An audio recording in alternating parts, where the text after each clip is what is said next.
اعوذ باللہ من الشیطان الرجیم بسم اللہ الرحمن الرحیم الصلاۃ والسلام علیک یا رسول اللہ وعلی آلک و اصحابک یا حبیب اللہ الصلاۃ والسلام علیک یا نبی اللہ وعلی آلک و اصحابک یا نور اللہ۔ پیارے دوستو، welcome to our religion Islam channel.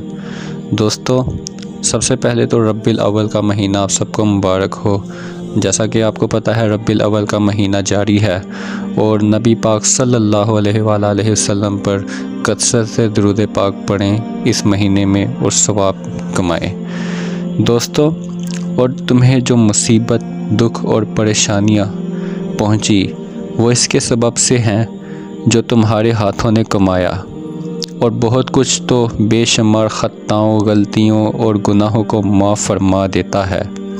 زندگی میں دکھ، تکلیف، مصیبت، پریشانی، بیماری، مصائب، آلام پیش آتے ہی ہیں، اور لوگوں کا کہنا ہے کہ یہ سب اللہ تعالیٰ کی طرف سے ہے۔ ایک حد تک تو یہ بات ٹھیک ہی ہے اور ہمارے عقیدے کا حصہ ہے کہ اللہ تعالیٰ ہی ہر اچھی اور بری تقدیر کا مالک اور مختار ہے، لیکن جہاں تک ان مسائل کے اسباب کا تعلق ہے وہ سراسر ہمارے اپنے ہی کیے کا نتیجہ ہوتا ہے۔ اللہ تعالیٰ جل شانہ نے قرآن مجید، فرقان مجید میں اس کا ذکر کیا ہے۔ امیر المؤمنین حضرت علی رضی اللہ تعالیٰ عنہ فرماتے ہیں کہ آؤ میں تمہیں کتاب اللہ کی افضل ترین آیت سناؤں اور ساتھ ہی رسول صلی اللہ علیہ وآلہ وسلم کی حدیث بھی سناؤں۔ فرمایا، رسول اللہ صلی اللہ علیہ وآلہ وسلم نے ہمارے سامنے درج بلا یہ آیت تلاوت فرمائی اور میرا نام لے کر فرمایا، سن، میں اس کی تفسیر تجھے بتا دوں۔ تجھے جو بیماریاں، سختیاں اور بلائیں، آفتیں اس دنیا میں پہنچتی ہیں وہ سب تمہارے اپنے اعمال کا بدلہ ہے۔ اللہ تعالیٰ جل شانہ کی اپنے بندوں پر یہ بہت بڑی مہربانی ہے کہ وہ ان کی غلطیوں، کوتاہیوں اور نافرمانیوں پر تھوڑا جھنجھوڑتا ہے تاکہ بندہ بیدار ہو جائے اور مزید نافرمانی اور گناہوں سے رک جائے، اور باقی کو نظر انداز فرما دیتا ہے۔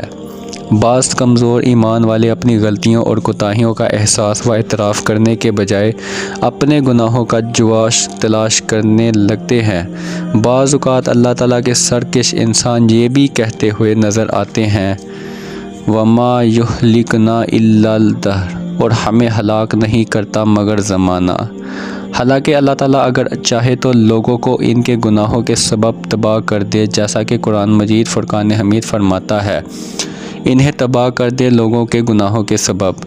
ہمارا شفیق رب تو اپنی شفقت کی وجہ سے بہت کچھ معاف فرما دیتا ہے، ورنہ تو انسان کلی طور پر اللہ تعالیٰ کے رحم و کرم پر ہی ہے، وہ جو چاہے سلوک کرے، اور تم زمین میں قابو سے نہیں نکل سکتے، اور نہ ہی اللہ کے مقابل تمہارا کوئی دوست اور نہ مددگار ہے۔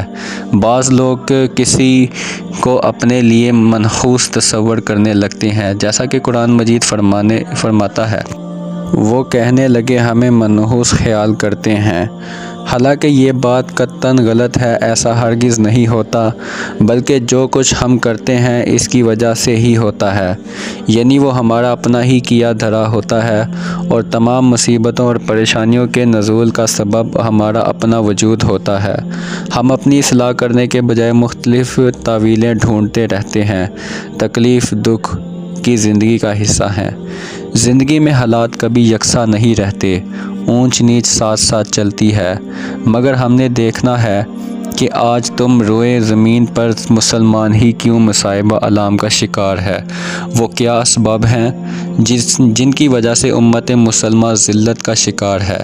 کیا ہمارا رب اللہ تعالیٰ جل شانہ ہم سے ناراض تو نہیں ہو رہا؟ کیا کبھی کسی مصیبت کے وقت ہم نے صبر سے کام لیا؟ کیا کبھی کسی پریشانی میں ہم نے اپنے نفس کو قابو میں رکھا؟ کیا کبھی کسی غم اور تکلیف میں ہم نے اپنے رب کو یاد کیا؟ کیا کبھی کسی خوشی اور مسرت کے موقع پر ہم نے اپنے رب کا شکر ادا کیا؟ ہم نے اللہ تعالیٰ جل شانہ اور اس کے حبیب حضور نبی کریم رؤوف الرحیم صلی اللہ علیہ وآلہ وسلم کے احکام ماننے سے انکار کر دیا، چونکہ ہم ان پر عمل ہی نہیں کرتے۔ خلقت کے اعتبار سے اللہ کی ساری مخلوق برابر ہے، وہ مسلمان ہے یا کافر، یعنی اللہ تعالیٰ کو اور اس کے حبیب حضرت محمد صلی اللہ علیہ وآلہ وسلم کو ماننے والے اور ان کا انکار کرنے والے، یعنی ایک اللہ کا گروہ ہے اور دوسرا شیطان کا گروہ ہے۔ جب بندہ دین اسلام قبول کر لیتا ہے تو اللہ کا بندہ بن جاتا ہے اور اس کا تعلق اللہ تعالیٰ سے قائم ہو جاتا ہے، یعنی وہ بندہ اللہ تعالیٰ کا اپنا ہو جاتا ہے۔ جب مسلمان بگڑ جاتا ہے، یعنی وہ منافقت پر عمل پیرا ہو جاتا ہے، تو اللہ تعالیٰ کو ایک کافر کی نسبت اس بگڑے ہوئے مسلمان پر غصہ آتا ہے، کیونکہ کافر اور مشرک تو پہلے ہی اللہ تعالیٰ کے احکام کا منکر ہیں، اس کا تو اس سے حساب لیا جائے گا۔